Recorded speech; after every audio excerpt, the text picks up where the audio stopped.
Bismillah ar-Rahman ar-Rahim. Alhamdulillah wa salatu salam ala Rasulullah. We continue reading from Imam Al-Ghazali's Jawahir al-Quran, the Juz of the Quran. We have reached Surah Al-Jum'ah, and Imam Al-Ghazali selected 4 verses, so 4 jewels, the very first 4. And since the very last surah we have dealt with was Surah Al-Hashr, it means that Imam Al-Ghazali skipped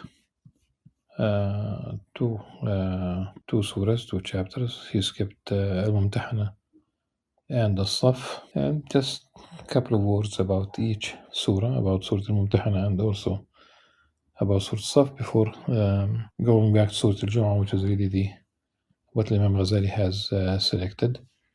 Allahu A'lam why Imam Ghazali did not select anything from these surahs. These are not the first ones that he skipped, of course. This surah begins with addressing the believers, the Muslims, the Muslim believers, not to take the God's enemies and our enemies as trusted allies, showing them affection even though they deny what has come to us of the truth. This is about the Qur'an. They deny the revelation, they deny the prophethood of Prophet Muhammad sallallahu alaihi wasallam. And originally, it's about the polytheists of Mecca, and ultimately driving the Prophet sallallahu alaihi wasallam and this nascent small community out of Mecca, was seeking a place where they could worship freely, and ultimately they did go twice to Abyssinia, to today's Ethiopia, Al-Habasha in Arabic, where the Negus, the king of Abyssinia, hosted them. In fact, some of the Muslims who went to during the second wave did not return to Mecca. They went back. When they returned to the Arabian Peninsula, they went straight to Medina. By that time, people had migrated to Medina, and they established this community, practically a de facto state in a very simple form. And I would skip many verses to reach verse number 8, because that's so that people will not misunderstand the first verse and to think that this applies to all situations that involve non-believers, because those who they do not fight us in our own homelands, and we share the land. We have cordial, peaceful relationships. Then there's no fighting. There is no. Yes, we have serious theological differences, but the idea is we are invited to be kind to them. Allah subhanahu wa ta'ala does not forbid us. This is verse 8 of Surah Al-Mumtahana.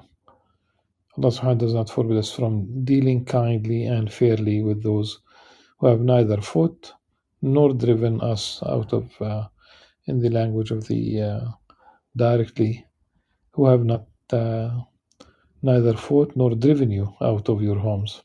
Surely Allah loves those who are fair. So yes to convivencia, yes to citizenship, yes to sharing the home country, if you will, equal access to an equal opportunity, and of course, there's a real context in the sense that we should not have any discrimination, because the notion of bir and is kindness, but also fairly in the sense of justly. And the Arabic is, of course, the Qur'an is in the Arabic. The translation is an interpretation. لا ينهاكم الله عن الذين لم يقاتلوكم في الدين ولم يخرجوكم من دياركم أن تبروهم وتقسطوا إليهم إن الله يحب المقسطين. Bir and qasd.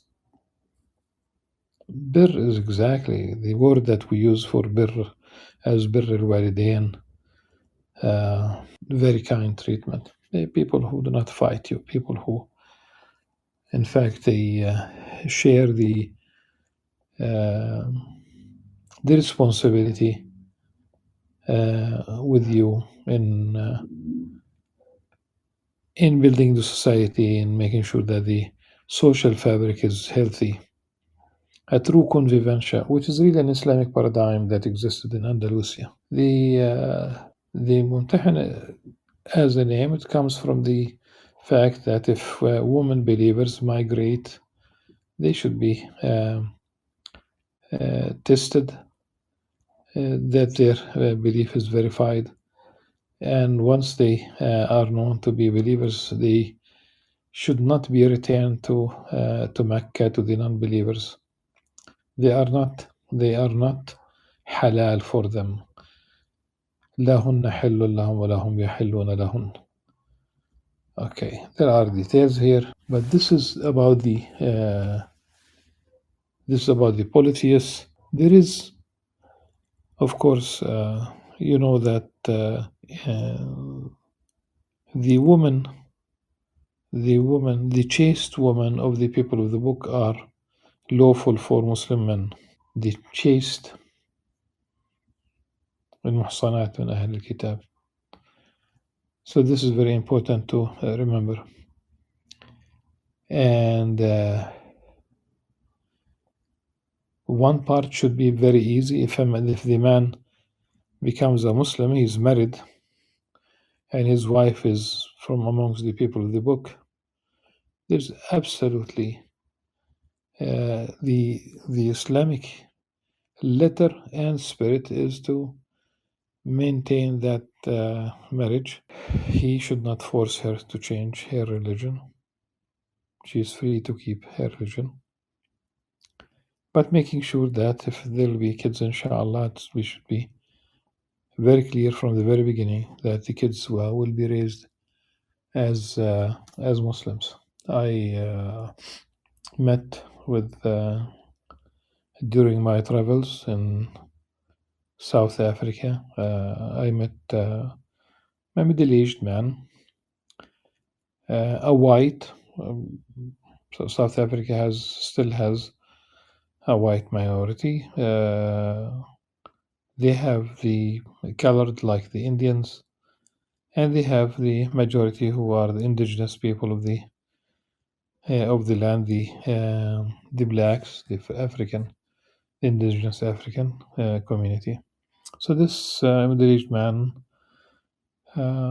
was white, and after Salat al-Jum'ah at one point, in a small town, he came to me. He had a backpack, and he told me that he became Muslim. Alhamdulillah Rabbil Alameen, obviously. And he told me that he divorced his wife, probably simply trying to get brownie points, thinking that this is the right thing to do. And I did ask him, very simple, no, it was a straightforward question.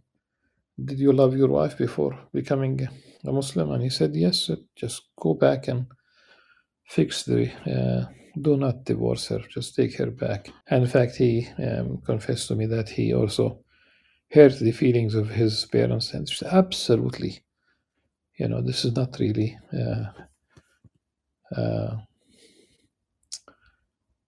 in line with Islamic teachings. The only thing is that you don't obey them if they ask you to become an unbeliever, or just to abandon Islam. Other than this, if they ask you to do something haram, of course not. But this goes for your parents who are Muslims. If they ask you to do something which is haram, you just don't, you disobey them. But the rest of the story is that you take care of them. I know of other cases where the relationship became even uh, much better than before. So the kid becomes a Muslim. It's now we talk about a beautiful relationship with the parents. In the case, it's the woman who becomes a Muslim and the husband is not or not yet. Well, there is a fatwa. The It's not about new marriage. Uh, this is about an existing marriage. People of the book, and the woman now becomes a Muslim, so she can uh, maintain the marriage if he does not exercise any, does not prevent her from fulfilling, from worshipping Allah subhanahu wa ta'ala, from fulfilling her religious duties, etc. Always with the hope is that things would change. And if he's respectful towards her religion, this does exist. I know that other fatwa do exist as well. The second surah that was skipped is Surah As-Saf. I think it's extremely important that, for example, verse 6 of this surah, Surah As-Saf, it's one of the 5 times where the Prophet ﷺ is mentioned by his name, and the only time by his name as Ahmad.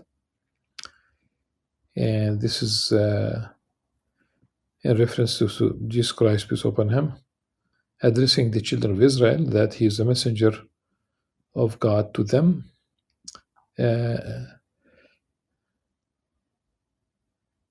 confirming the Torah and giving good news, a prophecy really, giving good news about a messenger who will come after him, whose name is Ahmad. Yet when the Prophet came to them with clear proofs, they said, this is pure magic. And we should understand that, reminded that Jesus Christ, peace upon him, was sent to the stray sheep of the children of Israel. So his religion was not intended as a universal religion, though we believe in him, we love him, peace upon him. We are very respectful towards his mom without divinization of either him or his mother. And this is, I think, Deuteronomy 18:18, the prophecy about sending someone who's like addressing Prophet Moses, peace upon him, like unto thee, Moses, from among their brethren, and every comparison between the three, between the prophets, Prophet Moses, Prophet Jesus Christ, and Prophet Muhammad, peace upon them. Every comparison between the three would yield similarities between Prophet Moses and Prophet Muhammad, peace upon them. That and this is not to belittle, or this is simply like unto the normal birth, for Prophet Moses and Prophet Muhammad, peace upon them. Normal death, but miraculous birth without a father, and miraculous end, he was raised from amongst his followers.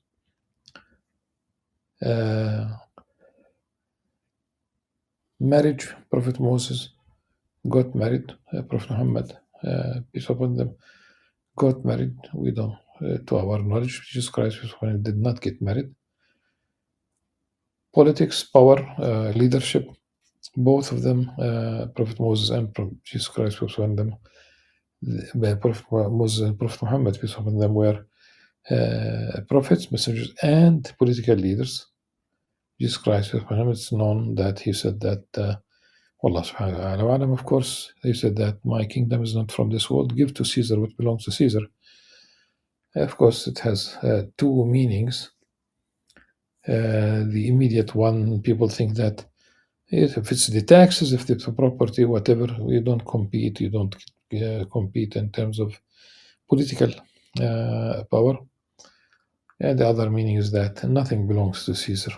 So ultimately, the prophecy in Deuteronomy 18:18 is about Prophet Muhammad sallallahu alaihi wasallam, Ahmad. It's a long, beautiful discussion, really.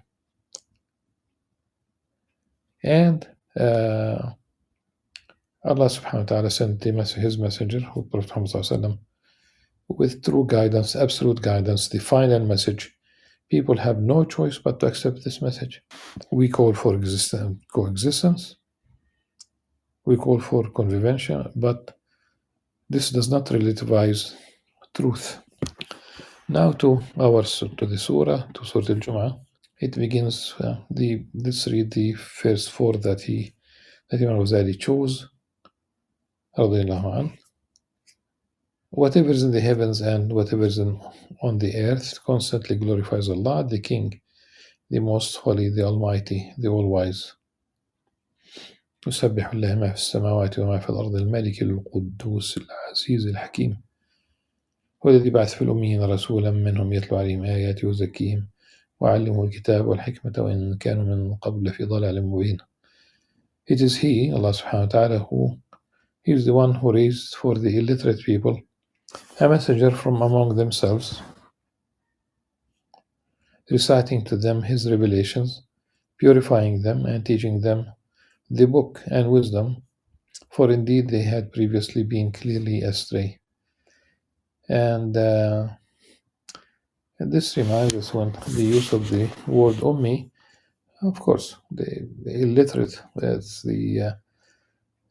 exactly what they were. But also there is another use. It might be also used for an alternative for exactly the word Gentile. So Nabil Ummi is the illiterate prophet, but also the one who is not from the offspring of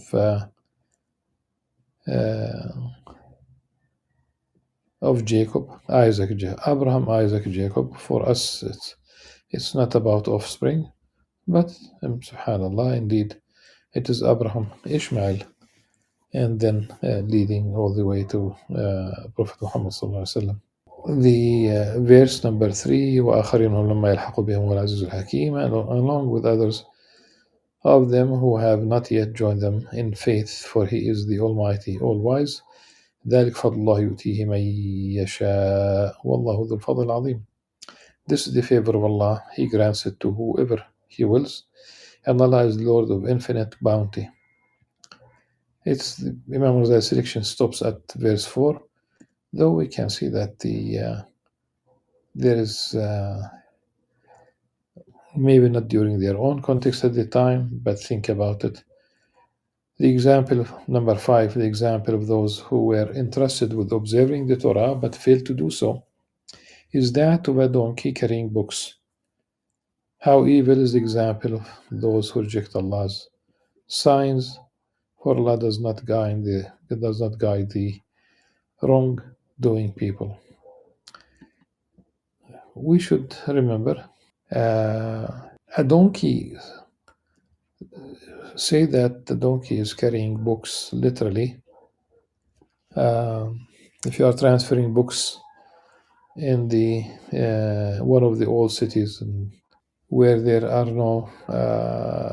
no possibility of having streets, and the mode of transportation was donkeys, until recently they have the small tractors that could go and to smaller places, but still there are places that are served by donkeys, and simply you might carry many things to sell, many things to transfer, and it could in principle be books. Does the donkey benefit from carrying benefit from these books that the donkey carries? The answer is simply no. And the problem with the people who have been trusted with carrying the Torah, meaning to uphold the message that the Torah contains. This does not mean that we are asking the people of the book, both Jews and Christians, we're not asking uh, to uphold stories that cannot really be attributed to Allah subhanahu wa ta'ala. They do, and hence they are in the books.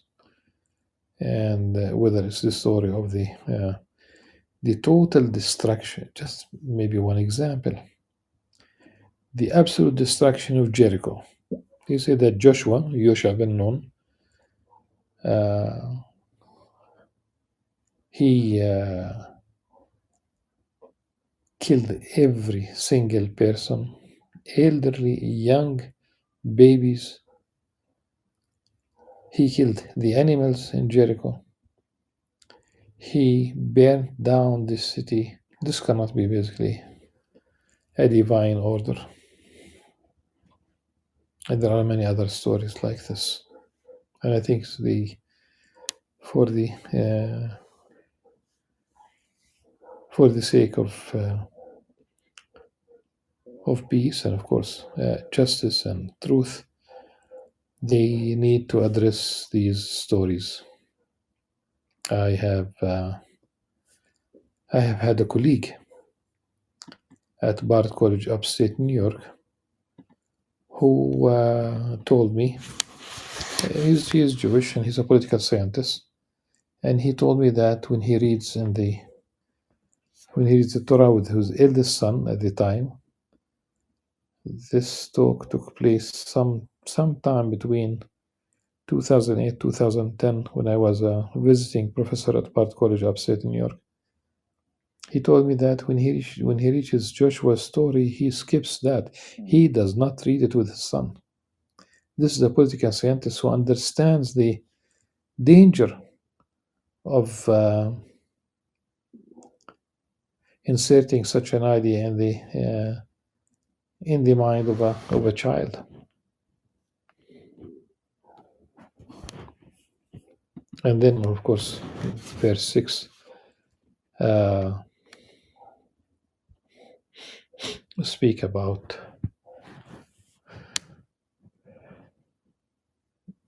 being God's chosen people.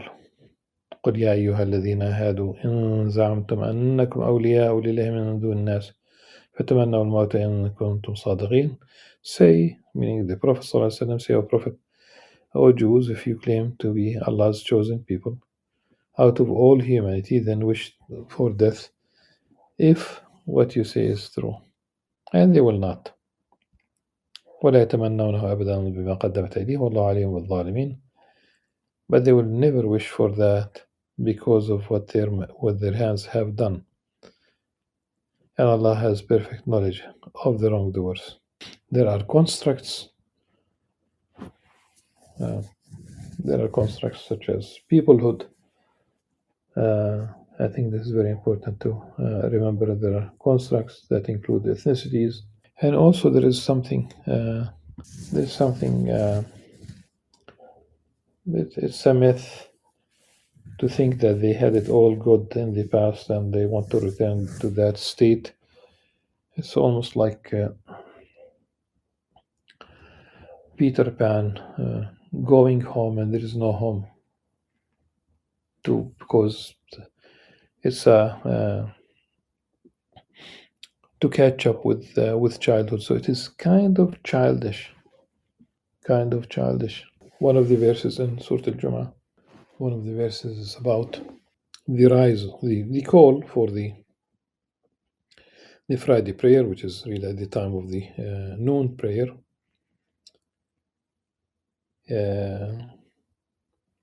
When the call to prayer is made on Friday, then proceed to the remembrance of Allah, to the prayer, and leave off your business. That is best for you if only you knew.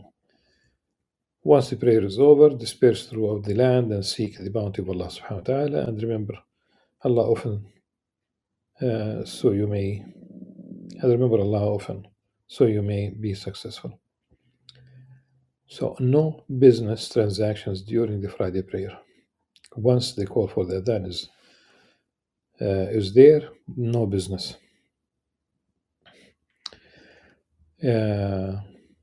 Of course, there are vital institutions that they should be maintained, manned, without any sexist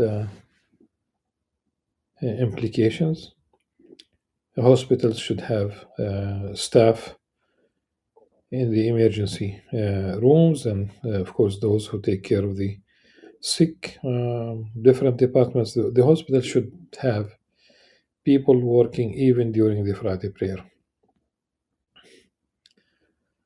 But one can say that the hospital does not need to conduct elective surgeries, cosmetic, for example, particularly during the Friday prayer. There is no. We need firefighters to be ready. It doesn't. Of course, one can clearly think that without much effort, that we don't need ice cream parlors to remain open during Friday prayer. It's not an essential job. We have given 2 examples that should be enough about hospitals and firefighters. And if you think about it, this is the very nature of the Sabbath, of what was required of the children of Israel. They were required not to have business during a full day from Friday evening until Saturday evening. No business during this time. People, they try to cheat. They might talk about business without, having the final contract, but they might talk about details. They should have no business deal. For us, it's during the Friday prayer. So all those vendors and shops that surround mosques around the world who continue to sell, it should not be the case. Once the prayer is done, the Friday prayer is done, spreading throughout the land, وَابْتَغُوا مِنْ فَضْلِ اللَّهِ, seeking the bounty of Allah subhanahu wa ta'ala, and remembering the Allah subhanahu wa ta'ala, so that we may be successful. It indirectly also it includes circles of learning, and not only going to business, because the very last, the next verse about seeing, which is the last verse here, that once they see business, they opportunities, or they see entertainment, they flock to it, abandoning the Prophet ﷺ.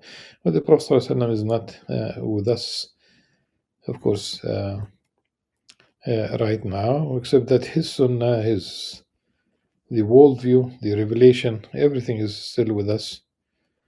But people would hasten to quickly they will join, whether it's entertainment or whatever is amusement, merchandise, etc. What Allah subhanahu wa ta'ala what is with Allah subhanahu wa ta'ala is far better than amusement and merchandise. And Allah is the best provider. Yes, of course. It has been said that Imam Hassan Basri, and I would conclude with this statement, inshallah. He said that there were 90 verses that assure the Muslim of rizq, Allah subhanahu wa ta'ala being a razaq, of sustenance, of and one verse in which Satan creates fear about rizq through the possibility of poverty. Satan promises them poverty. يعدكم الفقر. So imagine 90 times in the Quran, about 90 times, that assure the believer of the bounty of Allah subhanahu wa ta'ala, the providence of Allah subhanahu wa ta'ala, the sustenance from Allah subhanahu wa ta'ala. And one, when the poverty is mentioned, this is Satan that keeps using that as a temptation to convince people to remain busy, to be afraid about their, to be worried about their sustenance, about their rizq. The next selection is that from Surah At-Taghabun, and again, Imam Ghazali chose 4 verses, skipping Surah Al-Munafiqun. So we'll try to visit the Surah Al-Munafiqun and move on to the Surah Al-Taghabun. Until then, subhanakallah wa bihamdika, ashhadu an la ilaha illa anta astaghfiruka wa atubu ilaik. Wassalamu alaikum wa rahmatullah wa barakatuh.